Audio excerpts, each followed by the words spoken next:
Is it the franchisee's responsibility for success, or is it their location? We welcome Greg. Now, for those that don't know, Greg is our franchise performance coach at Little Boomers Basketball. Greg took a real risky move being the first franchisee in Queensland.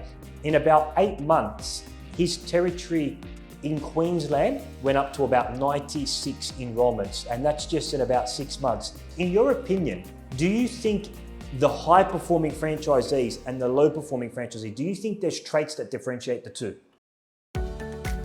Hey everyone, welcome to Courtside Conversations. My name's Emile, founder and owner of Little Boomers Basketball, and it's a pleasure to be your host today. Wherever you're watching today's episode, I hope you're having a booming day, and yes, the pun is intended. My journey to entrepreneurship started on May 1st, 2018 when I launched my first basketball program with 9 kids enrolled. Today, thousands of kids across Australia are thriving in our programs, all thanks to the commitment and passion of our incredible franchisees. This podcast is here to give you real, straightforward, no BS insights into business, entrepreneurship, and what it's like to own a franchise. Without further ado, let's get into today's episode. Alrighty, everybody, topic of discussion today is a really controversial subject in franchising. Is franchising just potluck with getting the right area or territory, or is there more to it? There's a big debate. Is it the franchisee's responsibility for success, or is it their location? We're going to be jumping into this topic in today's podcast, and I would like to welcome our first guest speaker on the Courtside Conversation. We welcome Greg. Now, for those that don't know, Greg is our franchise performance coach at Little Boomers Basketball. Giving you a little bit of a story about Greg. Greg came into the business about 9 months to 10 months ago in Queensland. Now, up until this point, we were only in New South Wales, so we didn't have any franchises in any of the other states. So Greg took a real risky move being the first franchisee in Queensland and the first out-of-state franchise, right? He came from a corporate background, loves basketball, plays it twice a week. He's got green basketball shoes on. I'm sitting with him right now. He's a big basketball fan, and in about 8 months, his territory in Queensland went up to about 96 enrollments, and that's just in about 6 months. We're getting feedback from his parents about the amazing service he's delivering, and he's done a killer job in really spreading Little Boomers Basketball in Queensland. And as a result, he was promoted to our franchise performance coach position, and is now speaking to all of our franchisees and managing the franchisees. So Greg, welcome to Courtside Conversations. Thanks, Emile. Yeah, it's great to be here, and hopefully I can share some insightful thoughts with everyone. 100%, Greg. Now, I want to start with this story. Let's say you've got a vacant area. Let's call it, for example, Canterbury Bankstown. That's where we're from in Sydney. You've got a vacant area. Now, in this area, you've got a set amount of postcodes, kids available, household income. Let's say a franchisee comes into that area, runs Little Boomers for 1 year, and then for whatever reason, we just wipe out the whole thing and we give another franchisee that area exactly the same. Nothing changed. Same location, same household income, same number of parents, same number of kids. Everything stays the same. The only difference in this experiment was a different franchisee running that area. Do you think the results would be the same? Definitely not. No, I think basically for anyone to be successful, it's about what you put in, and each individual is going to do things differently. I think it's about the individual, and the franchisor is the key, not the location at all. I think it's the work that the individual franchisee will put in over the location.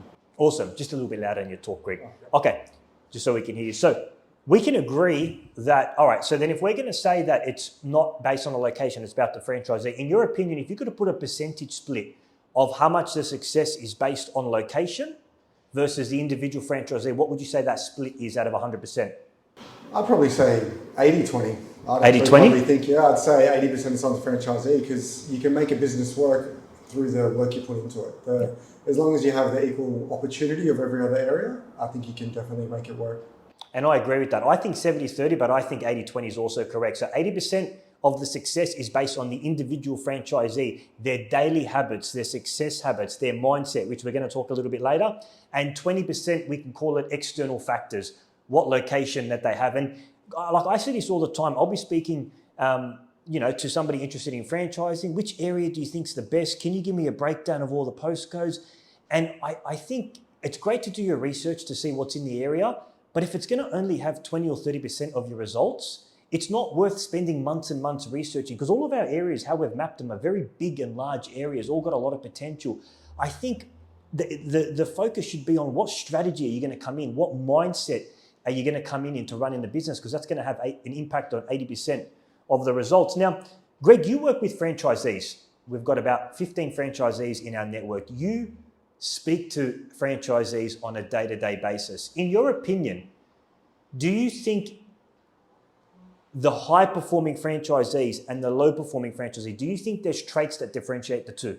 100% there is, and a lot of that is the time and commitment they put into the business, and this is just the way that they run the overall business, and the passion is definitely a huge thing as well. Let's talk about that let's take, for example, let's call low performer franchisees. In any franchise network, guys, they're not all going to be high performers. You're going to have your high performing franchisees, your average franchisees, and your low performing franchisees. To give us a bit of context, let's talk about the low performing franchisees. What, in your opinion, what do low performing franchisees do? What are some specific things that they're doing that's not growing their business or negatively impacting their business? I would also say the main thing is the time. The time they're putting into the business is a huge factor in that, as well as, I guess, the attitude and participation in the programs that the organisation is running. But yeah, time's probably the number one factor, to be honest. Time and attitude.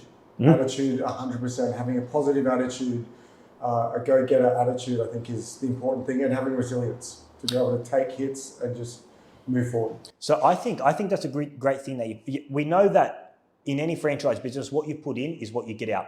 So the high performer franchisees, they're clocking 30 plus hours a week minimum in their business. I also would like to add to that.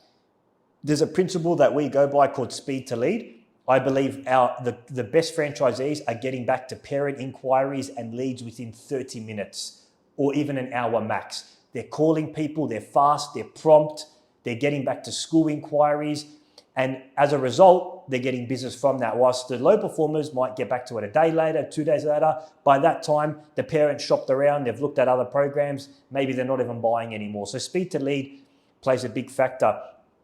Let's touch on anticipation and mindset that you mentioned before. Now in business, if anyone tells you that it's going to be a nice sturdy ride, they're absolute bonkers, because in business, you're going to get left fielded things chucked at to you. You know, for us, we've always got dilemmas with coaching. We've got young coaches that pull out. They don't show up to their Sunday morning class. Sometimes a venue says, I can't give you your Saturday morning shift anymore. These are some of the day-to-day hurdles that our franchisees face. So how do you think high performers approach these types of problems versus low performers? Mainly by being proactive, seeing it before it happens and putting plans in place to try and prevent that. So if that does happen, you're able to do it instead of just being reactive. I mean, being reactive is not a way to run a business. You need to be proactive, looking ahead, trying to find the correct, basically anticipating problems before they happen. Anticipation, and you can't, yes, there's going to be unprecedented things that happened. Like I'm sure people didn't anticipate COVID to happen, but I believe at least 90% of the business problems that happen can be anticipated, right? And I'm going to ask you, because I know you do this very well, Greg. Like in our industry, we get franchisees having problems with coaches. You know, there's a lack of coaches. There aren't good quality coaches, and the ones that are good don't stay for long and they bail. For example, you right now, let's talk about your situation with coaches, because you've got a team of coaches. You've had 2 really good coaches, but you know things are changing. So you're anticipating this and already looking. Tell me more about how you're doing that, because you currently manage your area. How are you anticipating that problem? So I've already started looking for 2 additional coaches to find the right coaches so that I can have them ready to go, knowing that my other coaches are going to go. Also, I mean, part of that is, I guess, the way that I managed my coaches by making them feel a part of the business, which they were. They're the most important part of our business, is our coaches, so that they basically came to me, let me know beforehand as well, which again is probably part of being a present franchisee, is that you have that open communication. So my staff have told me, and they've given me a term or 2 notice before, so that I can anticipate it and try and find the right coaches, and then we can have a smooth transition in, get them trained up, and then it's just smooth, like it didn't happen. And I think it's that mindset, Greg, right? Like a problem happens, and the low performing franchisees will go, they'll swallow in their tears. Why is this happening to me? I can't find anyone. And almost like that victimhood mentality. And in my opinion, that doesn't do any benefit in helping improve your situation. Rather, those that know the problem's happening are always 5 steps ahead.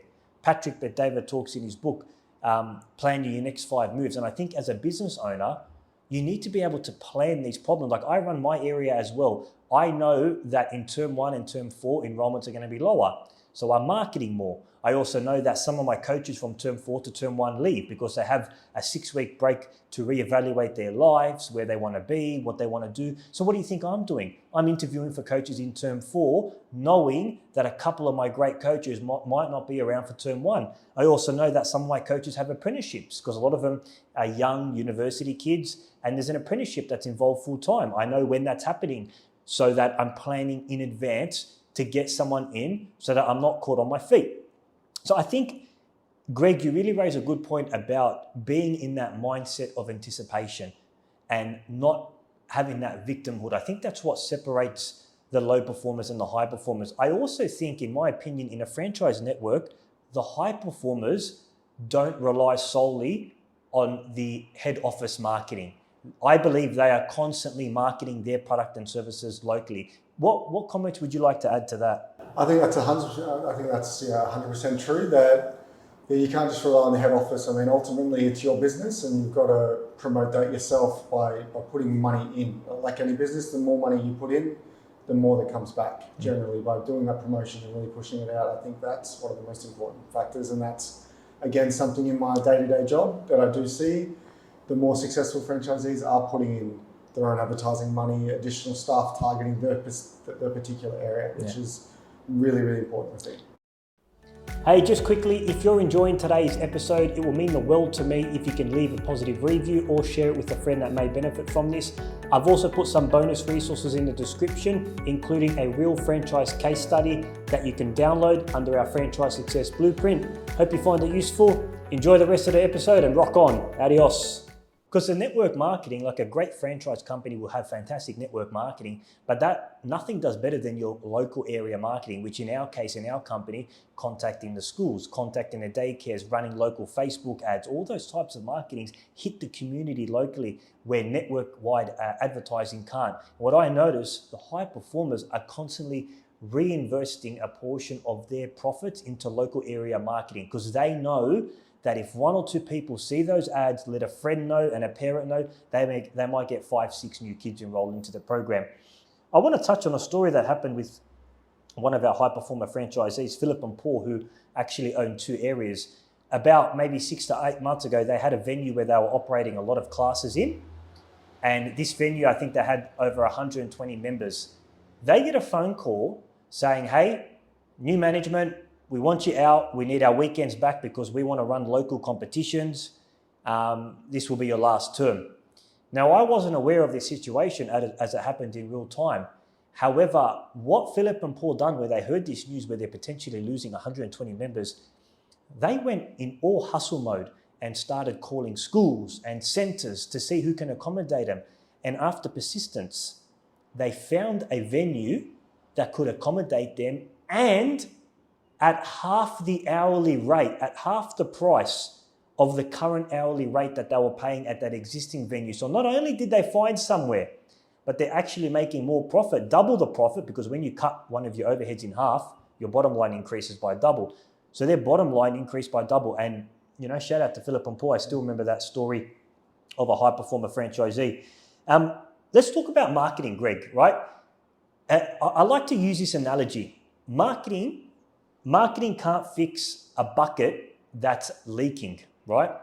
And it goes to show you, if you've got the best marketing in the world, but you're not delivering an exceptional product or service, or your business model has got leaks in it and your churn rate is high and people come in and they come out straight away, I don't think marketing does you any justice. I think you need to fix your business model, fix your product or service that you're offering, make sure that you're offering the best possible product, and then work on marketing. What would you say about that? Yeah, I'd say that's 100% true. I mean, you can't really, I guess you can't market As you said, you can do all the marketing you want, but if the product's not there, then people will come one-off and then they go. So it's about ensuring that there's consistency across the performance on the court, in our instance, as well as the marketing as well, which is what brings it all together. It's a total package is what you're looking for. 100%. And like in our industry, we look at one of the biggest key metrics in our business is retention rates. How many of our parents are signing up for the next term?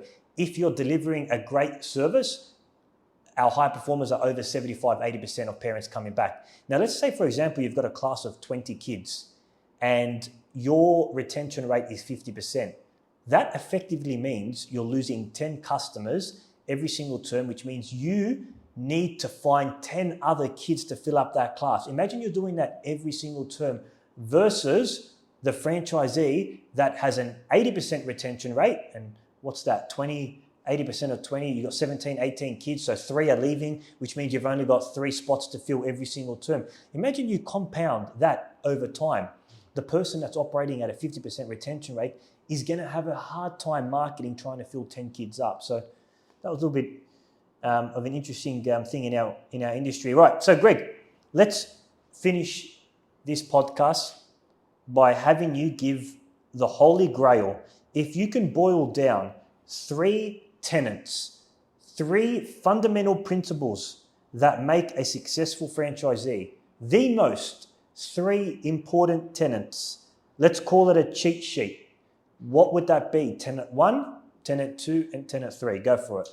I'd say 1 is definitely time and being present in the business. I think is really important. I think your marketing is also important, and delivering a consistent, high quality product. Okay, so let's break those down. So the first one you said was time and being present in the business. Why is it important? Well, we know why it's important, why the franchisee's got to put time in the business. Why is it important that the business owner is present in their business? Because it's about creating a community within your organization and within your area, and therefore then people recommend and things like that. I think that's the main thing, is that you're ultimately the consistent face of the business. That's what people see. That's also where the importance of local marketing comes in as well, because it's putting your face out there as well to help build the brand. Your face becomes a part of the brand as well.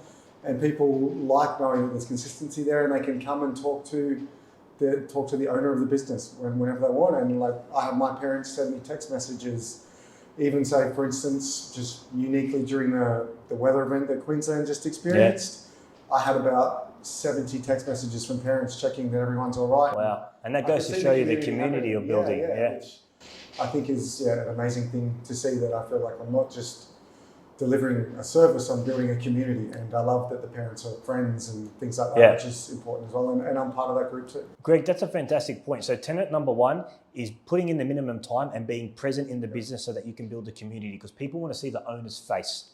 The second tenet you said is marketing. All right. So putting your name out, local area marketing, whether it's ads. Guys, marketing isn't an expense.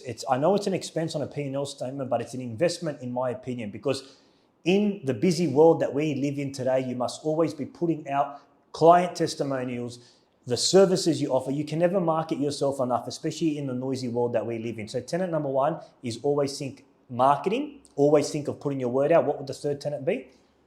The third one? Delivering a product service? Basically delivering the consistent product and service, so consistency. Okay. What you're delivering. I think. So those are our 3 tenets. So if a franchisee comes into any network, I think those are also that can be applied to any franchise network, in my opinion. Food and catering, restaurant, children's sports, hospitality. If you, number 1, put the minimum time in the business and are actively involved in the business so you can build a community, continuously market your business. Don't just rely on head office and network-wide marketing. And the third one is deliver an exceptional product or service so that people can refer your product and service to others, and so that you can build a good reputation in the marketplace. Greg, what a conversational chat. I appreciate you jumping on courtside conversation. Greg is contactable anytime, guys, and all the best, Greg. Thanks, Emile.